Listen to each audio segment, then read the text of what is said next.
안녕하세요. 동갑내기 남자친구와 결혼을 앞두고 있던 20대 여성입니다. 세상에 돈 싫어하는 사람이 어디 있겠어요. 저도 돈 좋아합니다. 그렇지만 남의 돈을 막무가내로 탐내는 것은 안 된다고 생각합니다. 그런데 제가 사랑하는 사람의 가족들이 딱 그런 사람들이더라고요. 그래서 헤어졌어요. 저와 남자친구는 같은 대학교 출신입니다. 같은 해에 같은 전공으로 입학한 동기이긴 한데 처음부터 친해지지는 못했습니다. 저는 조건부 장학생이라고 해서 일정 성적을 유지해야만 해당 학기에 장학금을 받을 수 있었기 때문에 첫 학기부터 좋은 성적을 받아야 한다는 일종의 강박관념에 시달리고 있었어요. 그렇다 보니 돌이켜보면 대부분의 시간을 도서관에서 보내는 재미없는 학생들 중 한 명이었네요. 반면에 남자친구의 경우 옷도 잘 입고 외제차를 끌고 학교에 오는 눈에 띄는 신입생이었습니다. 소문에 의하면 아버지가 무슨 회사 대표라더군요. 저는 원래부터 그런 쪽에는 별로 관심이 없기도 했고 아무튼 서로 친해질 계기 자체가 없었다고 표현하는 게 가장 적절할 것 같습니다. 그러다 2학년 1학기가 끝날 때쯤 저에게 좋은 기회가 생겨서 미국으로 1년간 어학연수를 가게 되었습니다. 미국에서의 생활은 외롭긴 했지만 여러모로 저에게 유익한 시간이었어요.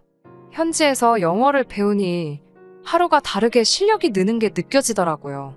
귀국하기로 한 날짜가 2주 정도 남았던 무렵 결국 저는 부모님께 1년만 더 있게 해달라고 부탁을 드렸습니다. 나중에 부모님께서 말씀해 주시기를 당시 외동딸인 제가 해외에서 1년 더 공부하고 싶다 하니 기특하기도 하고 걱정스럽기도 하고 몇 날 며칠 밤잠을 설치셨다고 하셨어요. 아무튼 결국 부모님은 제 뜻을 존중해 주셨습니다. 부모님의 응원과 도움으로 저는 미국에서 2년 동안 어학연수를 한 뒤 한국으로 돌아왔습니다. 복학을 하고 나서야 친하게 지냈던 친구들 중 몇몇은 휴학을 했고 또 몇몇은 나름의 계획들이 있어 당장은 학교가 아닌 다른 곳에 가 있다는 사실을 알게 되었습니다. 강의실에 들어가면 대부분 낯선 얼굴들 뿐이니 서운해할 일이 아닌 걸 알면서도 괜히 서운하더라고요. 그렇게 혼자 다니는 일이 잦아지던 무렵 우연한 기회로 남자친구를 마주치게 되었습니다. 남자친구가 먼저 제 이름을 부르며 잘 지냈냐고 묻더라고요. 남자친구가 제 이름을 기억하고 있다는 사실에 살짝 놀랐습니다. 마침 수업이 없었기에 학교 앞 카페에서 잠깐 이야기를 나누게 되었습니다. 알고 보니 제가 휴학을 했던 기간 동안 남자친구 역시 군복무를 하느라 휴학 중이었대요. 그래서인지 남자친구 또한 복학 이후로 저만큼이나 심심한 학교 생활을 하고 있답니다. 이후로도 저희는 예전과는 달리 자주 만나고 붙어 다니기 시작했습니다. 저희 둘 모두를 아는 친구들은 의외라고 했지만 저희는 왜 진작에 친해지지 못했는지 서로가 신기해할 만큼 급속도로 가까워졌습니다. 그리고 얼마 지나지 않아 사귀는 사이로 발전했어요. 남자친구의 1, 2학년 때 성적은 처참한 수준이었습니다. 그나마 3, 4학년은 본인도 인정했을 만큼 제 덕을 많이 봤어요. 저는 정말 남자친구랑 나란히 안정적인 직장을 갖고 그 후에 둘만의 가정도 꾸리고 싶었습니다. 다행히 저희 둘의 노력과 진심이 통했는지 졸업 후 얼마 지나지 않아 저희 둘 다 비슷한 수준의 중견기업에 나란히 취직을 할 수 있었습니다. 비슷한 수준의 중견기업이라고 표현을 한 이유는 사회적 인식을 기준으로 말씀드린 거예요. 복지나 연봉 부분에 있어서는 조금 차이가 있긴 있습니다. 제가 연 5천 후반, 남자친구가 연 3천 후반으로 둘이 합쳐 1억이 좀 안 되네요. 비록 파혼하게 되었다고 처음부터 말씀드렸지만 왜 파혼에 이르게 되었는지 말씀드리려면 최대한 객관적으로 저희 조건과 상황을 말씀드려야 할 것 같아서요. 저희 부모님은 두 분 다 공무원이세요. 어머니는 초등학교 교장 선생님이신데 곧 정년 퇴임을 앞두고 계십니다. 아버지 역시 보건 쪽에 공무원으로 계셨고 어머니와 마찬가지로 내년에 정년 퇴임하세요. 하지만 퇴직 후에 관련 기관에 재취업하기로 예정되어 있으십니다. 그렇다 보니 두 분 연금이랑 아버님이 재취업으로 받으실 돈까지 하면 한 달에 1,000만 원 이상 버실 것 같아요. 그 외에도 지금 살고 계신 아파트랑 모아두신 재산이 조금 있으신 걸로 압니다. 재산 규모까지는 정확히는 모르고요. 다만 노후는 확실하게 보장되어 있고요. 그런데도 저희 부모님이 계속해서 돈을 버시는 이유는 딱 한 가지입니다. 부모님 힘 닿는 데까지 조금이라도 더 벌어서 저 결혼할 때, 그리고 저 살면서 혹시나 힘들 때 조금이라도 보태주고 싶으시다 하셨습니다. 반면에 남자친구의 사정은 달랐습니다. 앞서 언급했던 것처럼 대학교에 입학했을 당시 교내에는 남자친구가 무슨 기업의 아들이라더라, 아버지가 무슨 회사 대표라더라, 별의별 소문이 다 돌았습니다. 추측컨대 남자친구도 딱히 그런 소문을 바로잡으려 하지 않았기 때문에 소문은 시간이 지날수록 걷잡을 수 없을 만큼 커져갔던 것 같아요. 명품이류에 외제차 타고 통학하는 신입생은 흔치 않으니까요. 저 역시 남자친구와 사귀기 전엔 그 소문을 어느 정도 믿었습니다. 그리고 결론부터 말하자면 반은 맞고 반은 틀리다였어요. 남자친구의 아버지는 중소기업의 월급 사장이었습니다. 아버님께서는 젊은 시절에 취득하신 특수 자격증으로 어느 중소기업에서 소위 자격증을 빌려주시고 사장이라는 직함을 받으신 분이셨습니다. 그에 걸맞는 예우로 비교적 적지 않은 월급과 차를 제공받으셨고요. 하지만 남자친구와 결혼 이야기가 나오기 시작했을 때 남자친구가 저에게 한 가지 사실을 털어놓았습니다. 솔직히 말하자면 자기가 알기로는 집에 목돈이 없다고 하더라고요. 집안 재정 상황이 그렇게 된 데에는 그럴 만한 사정이 있다면서 들려준 이야기는 충격적이었습니다. 부끄러운 이야기지만 남자친구가 중학생이던 시절 아버님께서 다른 여자분과 부적절한 관계를 맺으셨답니다. 뒤늦게 그 사실을 알게 되신 어머님께서는 큰 충격과 배신감에 한동안 무척 힘들어하셨고요. 그 이후로 어머님은 아버님께 복수를 하신다면서 아버님이 돈만 벌어오시면 벌어오시는 족족 다 써버리셨답니다. 싸구려 물건이건 명품이건 가릴 것 없이요. 심할 때는 구입한 물건이 택배로 도착해도 몇 날 며칠 뜯어보지도 않을 때도 있다고 했습니다. 대학교 신입생 시절 남자친구가 입고 걸치고 오던 것들도 남자친구가 좋아서 산 것들이 아니라 어머님이 거의 반강제로 사다 입힌 거나 다름없다고 했어요. 차는 솔직히 아버님은 안 된다고 하셨지만 자기가 그냥 몰래 끌고 나왔던 거라고요. 그때는 남자친구도 어린 나이였기에 주변 또래들의 부러워하는 시선이 싫지만은 않더랍니다. 게다가 막상 실제로 누가 찾아와서 이러쿵저러쿵 따지지도 않았을 뿐더러 그다지 궁금해하지도 않는 눈치였다고요. 그렇다 보니 의도치 않게 저를 속이게 되었다며 늦게나마 저에게 미안하다 했습니다. 아무튼 솔직한 심정으론 남자친구의 부모님이 경제적으로 여유가 있으신 분들이라면 좋았겠지만 아니라고 해도 저에게 큰 문제가 될 것은 없었습니다. 주변 사람들이 말하기를 안 주고 안 받는 것도 괜찮다고 했거든요. 이런 생각을 할 때만 해도 진지하게 결혼 이야기가 나왔던 시기도 아니었고요. 하지만 사귄 지 4주년이 되던 날 저는 예상치 못했던 프로포즈를 받게 되었어요. 결혼 이야기가 나온 뒤 처음으로 남자친구 부모님께 인사를 드리기 위해 남자친구 집으로 향했어요. 제법 오랜 시간 동안 연애했지만 남자친구 부모님께 인사를 드리는 건 이번이 처음이었습니다. 사실 남자친구가 몇 번이나 어머님 아버님과 식사 자리를 만들어 보려고 노력했던 걸로 알고 있어요. 하지만 그때마다 남자친구보다 8살 많은 누나가 뭐가 그렇게 급해서 안달이냐며 남자친구에게 무안을 준다고 하더라고요. 지난해에도 아버님 생신이라고 해서 간단하게 인사만 드리려고 했는데 또 그 소리를 하더라는 이야기를 듣고는 저도 기분이 좋지만은 않았어요. 남자친구는 누나와 사이가 좋은 편은 아니었습니다. 남자친구의 누나는 질투가 많고 충동적인 성격이라는 게 남자친구의 설명이었어요. 남자친구의 누나는 고등학교 졸업 후 추가 합격으로 운 좋게 그나마 전문대학에 합격하긴 했지만 그나마도 1년을 채 다니지 못하고 가족들과 상의도 없이 때려쳤답니다. 그 이후로 아르바이트를 전전하다 언젠가부터 네일아트를 하겠다며 가게를 차려달라고 그렇게 아버님을 들들 볶았나 봐요. 견디다 못한 아버님이 대출을 받아 가게를 차려주셨는데 가게에서 손님들과 싸울 줄 누가 상상이나 했겠어요? 거기다가 음주운전으로 사고까지 내면서 이런저런 합의금으로 그나마 아버님이 얼마 쥐고 계시던 돈도 다 써버리고 퇴직금까지 미리 갑을 받으셨다는 걸 알았을 때는 남자친구도 정말 화가 나서 돌아버리는 줄 알았대요. 그러니 남자친구의 입장에서도 아무리 피를 나는 형제일지라도 누나가 곱게 보일 리는 없었겠지요. 아무튼 이런 대략적인 상황을 아는 상태에서 남자친구의 식구들을 만나러 가게 되었습니다. 저나 남자친구나 반대 방향이긴 해도 서울에 살고 있었기 때문에 찾아가는 길이 어렵지는 않았어요. 저도 다른 사람들처럼 화과자에 꽃바구니를 준비했습니다. 남자친구의 집은 평범한 30평대 아파트였어요. 도착하니 어머님 아버님께서 반갑게 맞아주셨습니다. 어머님은 당신이 어제 시간이 없어 제대로 준비를 못하셨다며 그냥 있는 반찬이랑 대충 한 끼 먹자고 하셨습니다. 대신 다음에는 더 맛있는 거 먹으러 가자고 하셨어요. 제가 원래 반찬 투정을 하거나 입이 까다로운 사람은 아니에요.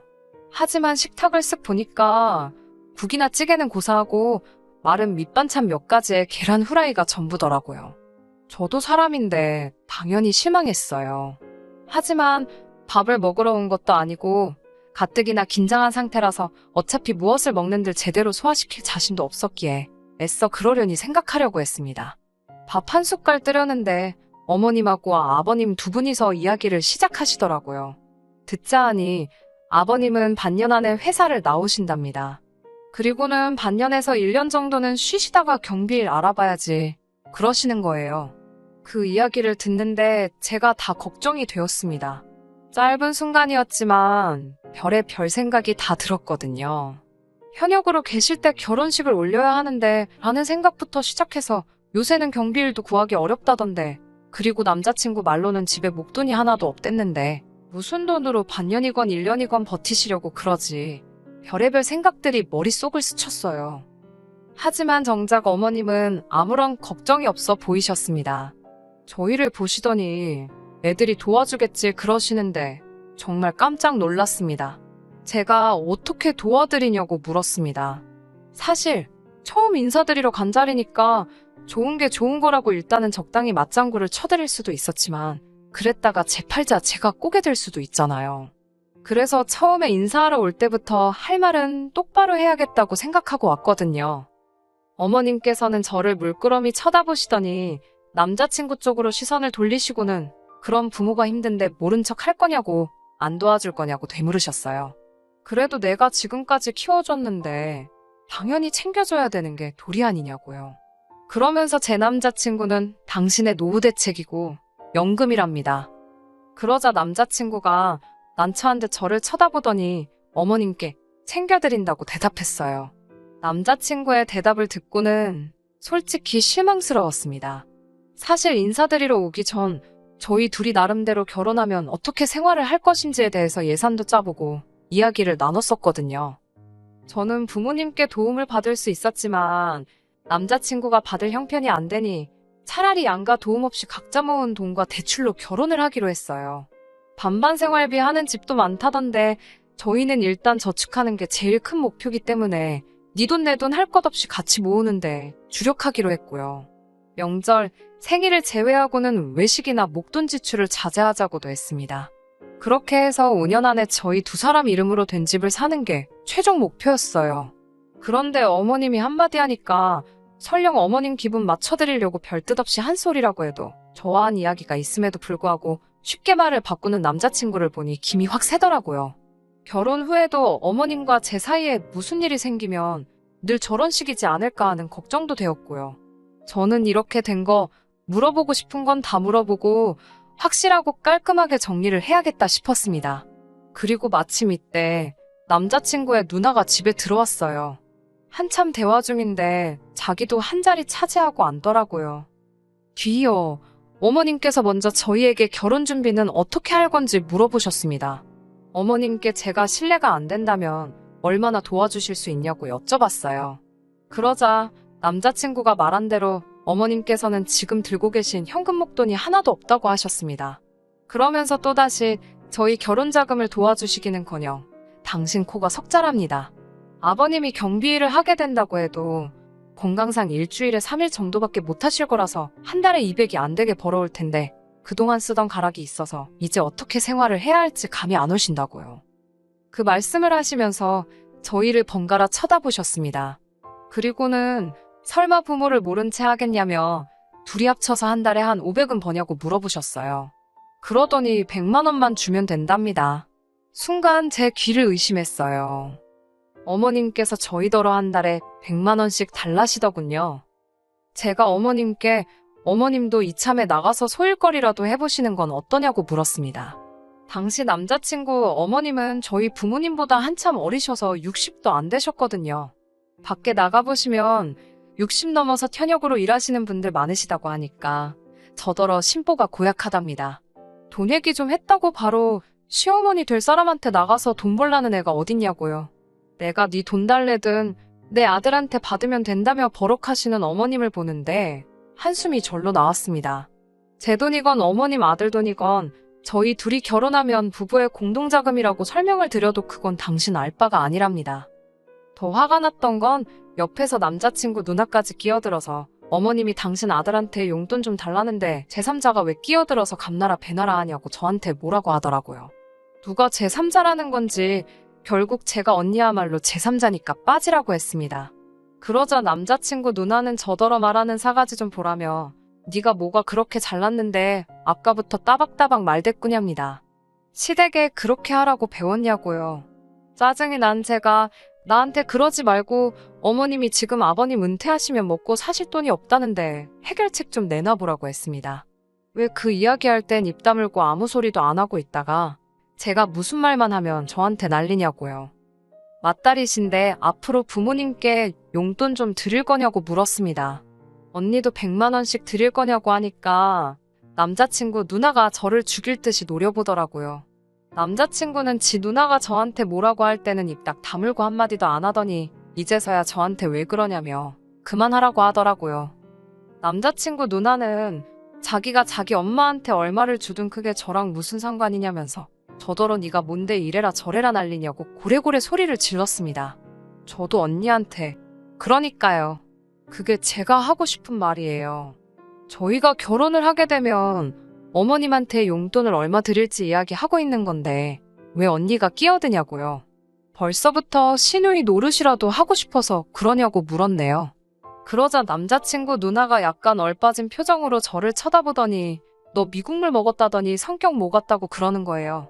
뜬금없이 미국 이야기가 왜 나오나 싶어서 순간 저도 벙쪘습니다. 남자친구도 왜인지 놀래서는 자기 누나한테 그 소리를 지금 왜 하냐고 말리더라고요. 그러니까 그 누나가 제 남자친구를 보면서 너 찝찝해 했잖아. 네 여자친구가 너 만나기 전에 미국에서 혼자 살았다고 집에 남자 몇이나 들였을지 모르겠다면서 걱정했잖냐고 소리를 빽빽 지르더라고요. 그 이야기를 듣는데 너무 충격적이었습니다. 연애 초반에 남자친구가 미국 생활은 어땠냐고 몇 번 묻기는 했는데 그냥 괜찮았다고 가볍게 이야기하고 넘겼거든요. 속으로 그런 생각을 하는 줄도 모르고요. 오늘 하루 종일 들었던 그 어떤 말들보다 남자친구의 속내를 알게 된 게 가장 슬프고 속상하고 이 결혼은 못하겠다 싶었습니다. 주섬주섬 제가 사갔던 화과자를 챙기고 자리에서 일어나는데 남자친구가 저를 잡더라고요. 그런 게 아니라면서 한다는 말이 아주 가관이었어요. 요새 여자들이 문제랍니다. 다들 해외만 나가면 외국 남자들하고 어쩌고 저쩌고 내가 사랑했던 남자가 그런 사고방식을 가지고 있었다니 온몸에 소름이 다 끼치는 기분이었어요. 더는 상대도 해주기 싫어서 남자친구한테 돈 많이 벌어서 네 부모나 챙기고 살라고 했어요. 지 방문 밖으로 한 발자국도 나가본 적 없는 여자 만나라고요. 그 와중에 어머님이 제 손에 들린 화과자를 뺏으려 들길래 환불할 거라고 했습니다. 이런 집에 단돈 몇만 원도 쓰기 싫다고요. 어머님은 윗사람들이 몇 마디 듣기 싫은 소리 좀 했다고 이렇게 큰 소리를 내고 예의가 없냐며 결혼 허락 받으러 온 사람 태도가 이게 뭐냐고 저에게 끝까지 뭐라고 하시더라고요. 그런 어머님께 저는 더 드릴 말씀도 없고 오늘 제가 한 행동에 대해서 일말의 후회도 없다고 했습니다. 절대로 댁의 아드님보다 제가 뭐 하나 부족한 것도 없고 저희 부모님마저 어머님 아버님보다 여러모로 나으신 분들이라고요. 아드님 앞길 망쳐놓으신 거 두고두고 아드님께 미안해하시면서 사시라고 했습니다. 뒤따라 나온 남자친구는 저에게 정말 미안하다면서 이렇게 가면 어떡하냐고 저를 붙잡았어요. 하지만 남자친구가 그럴수록 이상하리만치 제 마음은 차게 식었습니다. 그리고 이대로 가면 제 속이 화병으로 문드러질 것 같아서 남자친구 가족들에게 덕담 한마디씩 해줬습니다.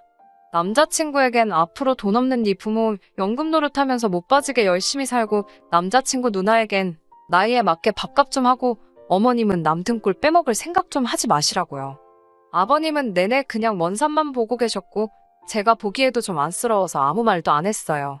그 이후로 남자친구는 몇 번이고 저를 찾아왔지만 이미 전후 사정을 다 하셨던 친정부모님께서 이런 식으로 자꾸 오면 곤란하다고 돌려보내셨습니다. 경찰까지 부르는 일은 없게 하자고요. 남자친구는 자기 인생의 진정한 사랑은 저뿐이라면서 언제든 마음이 풀리면 돌아와 달라지만 그럴 일은 없을 거예요. 사람 보는 눈이 없었던 제가 멍청했지만 이제라도 알게 돼서 다행이라고 생각합니다. 지금도 그 말도 했어야 하는데 하고 한마디씩 생각나긴 하는데 그래도 하고 싶은 말 대부분 다 해서 속은 시원하네요. 많이 좋아했고 몇 년을 만났으니 당분간 허전하겠지만 잘 지내보겠습니다. 끝까지 들어주셔서 감사합니다.